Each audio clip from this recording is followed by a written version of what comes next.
तपाईको घरको नक्सा मसँग हुनुपर्छ। नपालिका के हुन्छ त? तपाईको नक्सा मसँग हुनु मैले अफिसमा त यहाँनिर यत्रो नोटिस दिएको छ अनि के हो यो? हजुरले के 35 दिन भित्र खाली गर भनेर नोटिस दिएको छैन? तपाईको घरको नक्सा मसँग हुन्छ? अनि मैले खाली गर्ने किन कसरी गर्ने खाली?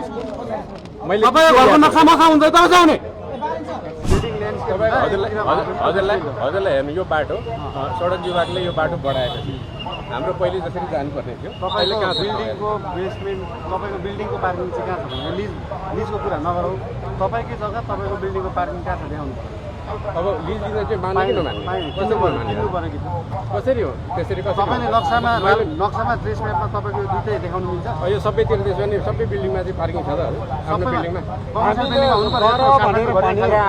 काठमाडौँभरि खाली गरिरहेको छ त? होइन मैले बुझेँ कमर्सियल हो तर मैले कसरी तपाईँको नक्सामा क्षेत्रफल एरिया यो दुइटै प्लट देखाउनु पाउनुहुन्छ?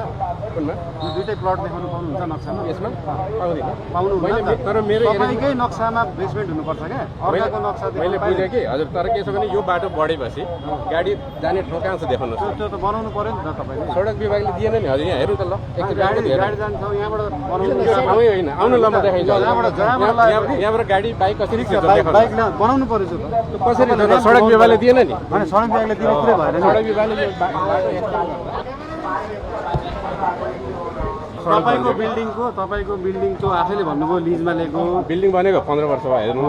तपाईँको सडक 5 वर्ष अगाडि चेन्ज भयो। तपाईँको नक्सामा त्यो नक्सा देखाउनु त्यो लालबुर्जा देखाउनु मिल्दैन। तपाईँको आफ्नै जग्गामा बेसमेन्ट मैले बुझेँ पार्किङ छैन। मैले बुझेँ यो बिग्रियो हजुर यो बाटोले गर्दाखेरि समस्या भएको हो होइन? तपाईँले घुमाउनु मिल्छ ऱ्याम्प कसरी मिलेन हजुर? नभए मिल्छ त्यो डिजाइन गरौँला फरक ठाउँ। हजुर तपाईँले यहाँ ल्याब खोल्न पाउनुहुन्न। ठिक छ नखोल्नुला अब केही छैन तर हजुरले चाहिँ मैले जुन एप्रुभल ल्याएको छु पछाडिबाट घुमाउनुहुन्छ सरकारले मैले फाइन तिरेर एप्रुभल ल्याएको छु त्यसलाई हो सबै हस्पिटल खोल्ने ल्याब खोल्ने एप्रुभल मैले व्यवसाय गर्ने भनेर ल्याएको छु नि हजुर। हैन व्यवसाय गर्ने भने एप्रुभल लिनु व्यवसाय ल्याएको छु मैले ट्याक्स ल्याउनु नि त। म दिन्छु हजुरलाई। तपाईको घरको नक्सा मसँग हुनुपर्छ। नगरपालिका के हुन्छ त? तपाईको नक्सा मसँग हुनु मैले अफिसमा त यहाँनिर यत्रो नोटिस दिएको छ अनि के हो यो? हजुरले के 35 दिन भित्र खाली गर भनेर नोटिस दिएको छैन? तपाईको घरको नक्सा मसँग हुन्छ? अनि मैले खाली गर्ने किन कसरी गर्ने खाली? मैले तपाईको घरको नक्सा मसँग हुन्छ त जाउने। 35 दिनदेखि भइरहेछ त। तपाईँ अहिले आउने मैले मेरो अफिसमा होला मैले त त्यो नक्सा लिएर त बस्दिनँ नि हजुर। मेरो अफिसमा स्टाफहरू होला। तपाईँको यो सोटर लाउनु अहिले यहाँ अहिले खोल्नु पाइँदैन। सोटर लगाइदिउँ हजुर। तपाईँ हजुरको आउँछु नि म उकिल लिएर आउँछु होइन त्यो पाउनु पनि कानुनी हो कि के हजुरले यसरी कसरी बोल्नु? मलाई फर्काउनु खोज्नु भयो? तपाईँले मलाई फर्काउनु खोज्नु भएको त? मैले सकाएको छु। तपाईँको पब्लिक मिडिया छ कसरी बोल्नु भयो हजुर?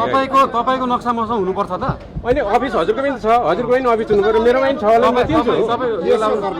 तपाईँको यदि नक्सा यहाँ छैन भने हजुर हाम्रो अफिस म लिएर आउँछु नि हजुर। म लिएर आउँछु 500 मिटरको डिस्टेन्समा नजिकै छ। लिएर हुन्छ म लिएर आउँछु र मलाई के छ भने हजुरले एउटा चिठी पनि लेखेर दिनुहोस् यसरी ल्याउने भनेर दिनुहोस्। अलिकति अफिसियली जानु पर्यो नि। चिठी भनेको यो हामीले पत्रिकामा नक्सा यो सबैको दिने होइन। यहाँनिर 2.5 लाख घर छ। 2.5 लाख घरलाई हामीले दिन सक्दैनौँ चिठी। हामीले पत्रिकामा छाप्ने हो। पत्रिकामा छाप्ने हो। पत्रिकामा छाप्नलाई मैले हजुरको चाहिँ गल्ती गरेको छु भने नि पत्रिकाले 2.5 लाख घरमा दिन सकिँदैन। होइन मैले गल्ती गरेन म आउने मैले गल्ती गरेकै छैन। हजुर मलाई केही नि भन्नुहुन्न एकैचोटि आएर यत्रो मिडिया ल्याउनुहुन्छ सबै मिडिया ल्याएको होइन। अनि कसरी हुन्छ? के ल्याएको होइन? हजुर त एउटा जनप्रतिनिधि भएपछि यसरी यो स्टन्ट पाराले हुँदैन नि हजुर। स्टन्ट गरेकै छैन। तपाईँले मलाई थर्काउनु भयो कि भएन अहिले भर्खरै? फर्का छैन तपाईँ। फर्काउनु भयो फर्काउनु भयो तपाईँले यहाँ यत्रो मान्छे हेर्नु अनि यस्तो पनि हुन्छ। सोटर लगाइदिनु। सोटर लाउँला हजुर केही छैन। सोटर लाउँला र चाहिँ के गर्ने भने त्यो सबैमा डकुमेन्ट लिएर उकिल सहित आउँछ हजुर। ठिक छ यसरी कानुनी राज्य हो यो।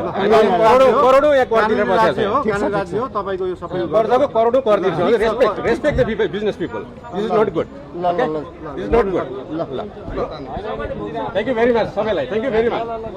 100% हामीले ट्याक्स तिर्छौँ करोडौँ ट्याक्स तिर्छौँ रेस्पेक्ट यसरी डन भएर आउने।